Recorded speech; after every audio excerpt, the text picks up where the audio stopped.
ফিরে এলাম বিরতির পর। এবার চোখ রাখবো মণিপুরের দিকে। নতুন করে অশান্ত মণিপুর, কাশ্মীরের কায়দায় রীতিমতো অশান্তি ছড়াচ্ছে মণিপুরে।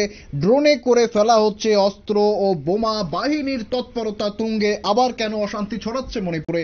কিছুদিন আগে শান্তি চুক্তি হয়েছিল, আমরা দেখেছিলাম, কিন্তু তারপরে আবার কেন অশান্তি ছড়াচ্ছে মণিপুরে, সেই নিয়ে তল্লাশি কেন্দ্রীয় বাহিনীর। আমরা জানবো, আমাদের সঙ্গে রয়েছেন আমাদের বিস্তারিত জানানোর জন্য আমাদের প্রতিনিধি শতাব্দী। ঠিক কি জানা যাচ্ছে, আবার নতুন করে কেন অশান্ত হচ্ছে মণিপুর? একদমই, দেখো যেমন তুমি বললে যে কিছুদিন আগে দুই গোষ্ঠীর সংঘর্ষে কার্যত গত বছর থেকে উত্তাপ হয়েছিল, গত বছরের এই মাস থেকে উত্তাপ হয়েছিল মণিপুর। সেখানে কিন্তু শান্ত হয়নি, ক্ষণে ক্ষণে কিন্তু তোমার হিংসার আগুন প্রায় লক্ষ্য করা যাচ্ছে। এবং তারই মধ্যে তোমার কেন্দ্রীয় সরকার এবং একই সঙ্গে সেখানকার যে মুখ্যমন্ত্রী রয়েছে এন বীরেন সিং, তার দৌলতে কিন্তু কার্যত দুই গোষ্ঠীর মধ্যে তোমার শান্তির চুক্তি হয়েছে। এবং এই শান্তির চুক্তির কার্যত তোমার 1 মাস পেরোতে না পেরোতে আবারও সেখানে এই মণিপুরে উত্তপ্ত আবারও হয়েছে। এবং সেক্ষেত্রে 1 মাসের মধ্যে নতুন করে আরো একবার ছড়িয়েছে হিংসার আগুন। এবং যেটা তো বিষয়টা জানা যাচ্ছে যে সশস্ত্র দুষ্কৃতীদের গুলিতে একজন মহিলা নাকি নিহত হয়েছেন, আর যার থেকে আবারও নতুন করে কার্যত এই হিংসার ছবি।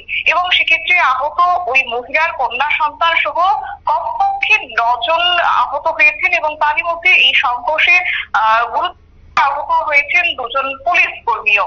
এবং দেখো, রাজ্য পুলিশ অর্থাৎ মণিপুরের রাজ্য পুলিশ এবং তোমার স্বরাষ্ট্র দপ্তরের তরফে দুটি আলাদা আলাদা বিবৃতি পেশ করা হয়েছে।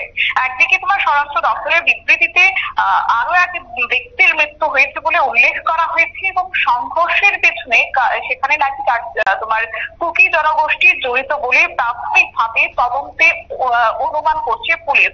এবং জারি করা হয়েছে রীতিমতো কার্যীয়। এবং যেটা আমরা পরিলক্ষিত করলাম গতকালই, এই বিষয়টি সংঘটিত হয়েছে যেখানে দুষ্কৃতীদের গুলির দ্বারাই একজন মহিলা নিহত হয়েছেন এবং তোমার সেই মহিলার সঙ্গে কন্যা সন্তান সহ তার 9 জন আহত হয়েছেন গুরুতরভাবে। এবং এই বিষয়টাকে নিয়ন্ত্রণে আনার জন্য যখন পুলিশ সেখানে পৌঁছেছে, সেখানে দুষ্কৃতীদের গুলিতে পুলিশও আহত হয়েছেন। ইতিমধ্যে রাজ্য পুলিশও এবং সেখানে স্বরাষ্ট্র দপ্তরের পক্ষ থেকে এই বিষয়টিকে নজরে এনে যথারীতি পদক্ষেপ গ্রহণ করা হচ্ছে। এবং তোমার স্বরাষ্ট্র দপ্তরের বিবৃতিতে সেই বিষয়টি উল্লেখ করা হয়েছে যে এক ব্যক্তির মৃত্যু হয়েছে এবং এই গোটা বিষয়ের পেছনে নাকি কুকির জনগোষ্ঠীর একটা হাত রয়েছে, সেই অভিযোগ আমরা পাচ্ছি। এবং দেখো, সেক্ষেত্রে ইতিমধ্যে কার্ফিউ জারি করা হয়েছে। এবং পুলিশ সূত্রে যেটা জানা গেছে যে রবিবার তোমার মণিপুরের পশ্চিম ইম্ফল জেলার কোট্রাক এলাকায় নাকি এই বিষয়টা সংঘর্ষের ছবি লক্ষ্য করা গেছে এবং গুলির লড়াই রীতিমতো শুরু হয়েছে। গ্রাম পঞ্চায়েতের চেয়ারম্যানের যেটা দাবি যে গ্রামের ভলেন্টিয়াররা যখন গুরুত্বপূর্ণ এলাকাগুলি থেকে দূরে ছিলেন, সেই সময় নাকি সশস্ত্র দুষ্কৃতীরা গ্রামে ঢুকে পড়েছে। অর্থাৎ সুযোগকে কাজে লাগিয়ে তারা এবার মণিপুরকে নতুন করে উত্তপ্ত করার চেষ্টা করছিল। এবং সেখানেই যথারীতি তারা প্রথমে বেশ কয়েকজনের উপর হামলে পড়েছেন এবং তারপরে রীতিমতো গুলি ছুটতে শুরু করেছেন।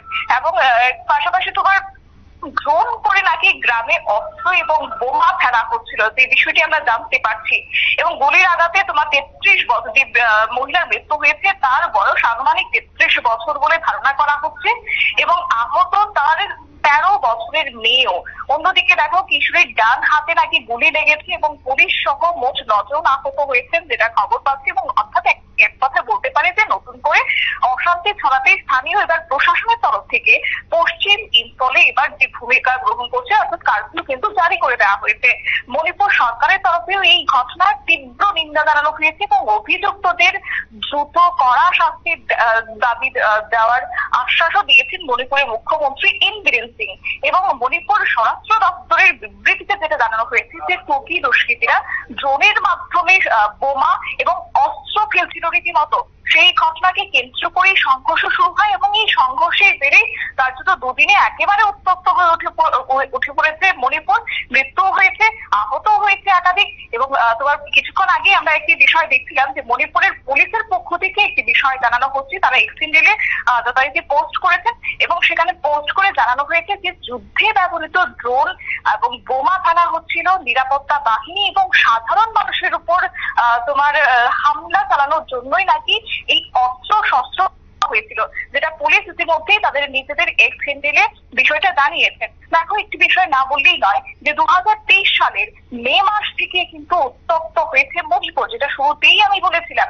এবং সেখানে সেখানে সংরক্ষণ নিয়ে এক প্রকার ভ্রান্ত ধারণাকে কেন্দ্র করে কিন্তু তোমার দুই জনগোষ্ঠীর মধ্যে যে সংঘর্ষ হয়েছে তা কিন্তু এখনো থামেনি পুরোপুরি ভাবে।